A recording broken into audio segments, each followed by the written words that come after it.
Welcome back, everyone. Let's get right into it. The date is January 8th, 2026, and wow, the market just sent one of the most confusing signals we've seen in a long time. While the old guard, the industrial giants, had a fantastic day, the AI darlings that have been ruling the world for years, well, they suddenly fell apart. This is the story of what we're calling the Great AI Unwinding. And believe me, it's a major turning point you really need to understand. So right off the bat, check this out. The market gave us a totally contradictory message. The tech-heavy NASDAQ, it stumbled, falling 0.7%. But at the exact same time, the Dow Jones, the one full of more traditional old economy companies, climbed over 0.5%. This isn't just a mixed day, folks. This is a fundamental split right down the middle of the market's personality. So what in the world is going on here, right? Why is one side of the market popping champagne while the other side is running for the exits? Let's unpack the forces that are driving this huge division. Yeah, this wasn't just some random fluctuation. What we saw was a clear, unmistakable rotation of money happening right under the surface. Big tech's stumble wasn't actually a loss for the entire market. It turned out to be a launchpad for pretty much everyone else. Okay, now what's really fascinating here is when you look at the details. The S&P 500 ending basically flat. I mean, that's the perfect picture of this tug of war. The NASDAQ was, of course, the clear loser, dragged down by that tech sell-off. The Dow showed that strength from value stocks. But the real story, the star of the show today, was the Russell 2000. That's the index for smaller companies, and it surged over 1% to a new all-time high. That tells us that the market strength is finally broadening out beyond just a handful of giant tech names. So all this performance data, it builds into the day's main story. We are not just looking at a one-day event here. We are witnessing the very beginning of what we're calling the Great Rotation, a fundamental, dramatic shift in what investors actually care about. And here is the absolute crucial point. We are moving from a market that was driven by AI hype to one that is now being driven by policy realism. What does that mean? It means investors are cashing in their chips on the promise of future AI breakthroughs and are now placing their bets on companies that are set to benefit from very real, very concrete government policies that are being rolled out right now. Think of it like this. For the last couple of years, the driver has been all about speculative growth, right? People were willing to accept sky-high valuations just to get a piece of that AI dream. While the new driver, it's all about tangible stuff. Things like government contracts and favorable regulations. Things you can actually plug into a spreadsheet. It's a huge pivot from imagination to implementation. And if you want to see policy realism in action, look no further than this. A proposed $1.5 trillion for the U.S. defense budget. That is a staggering 50% increase. A number like that doesn't just create ripples, it creates a tidal wave that lifts an entire sector, basically turning defense companies into growth stocks overnight. And there was another force pushing investors out of tech's door. The 10-year Treasury yield climbed to 4.18%.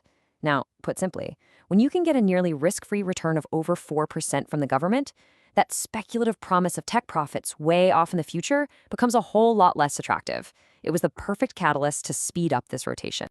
Okay, so we get it. The theme is rotation. Now let's get specific. Let's really unpack the clear winners and the clear losers from this pretty dramatic shift in the market.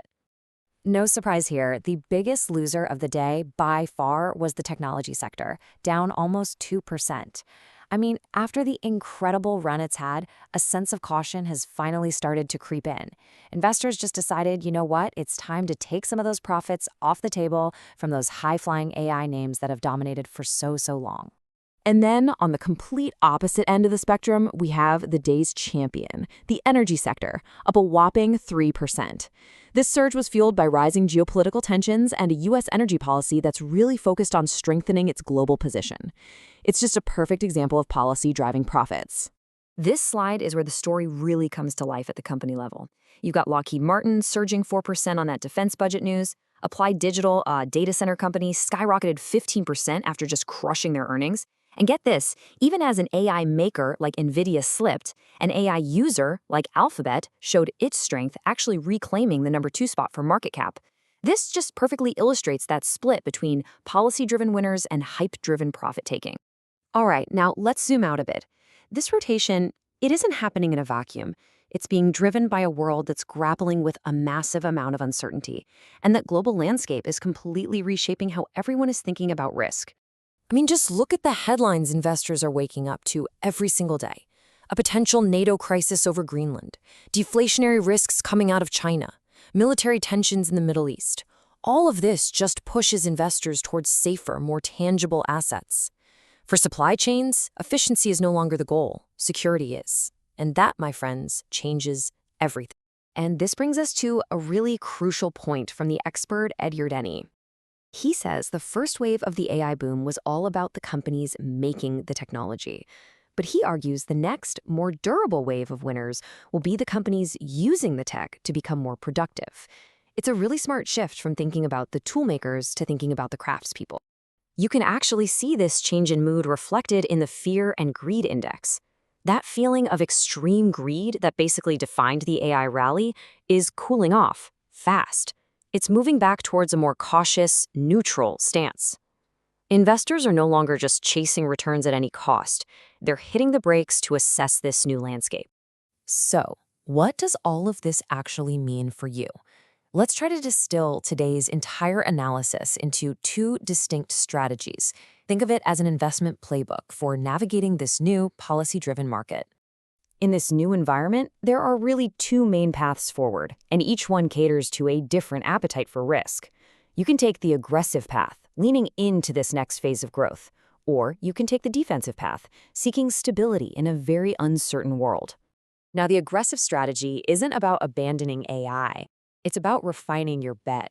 It means focusing on those AI users we were just talking about, the cloud and software companies that are applying AI to deliver real-world productivity gains.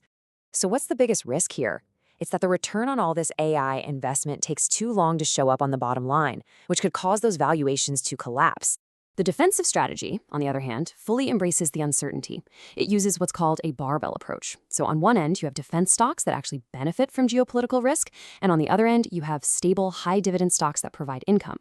The main risk here is basically a sudden outbreak of world peace or a surprise drop in interest rates, either of which would make these sectors a lot less attractive.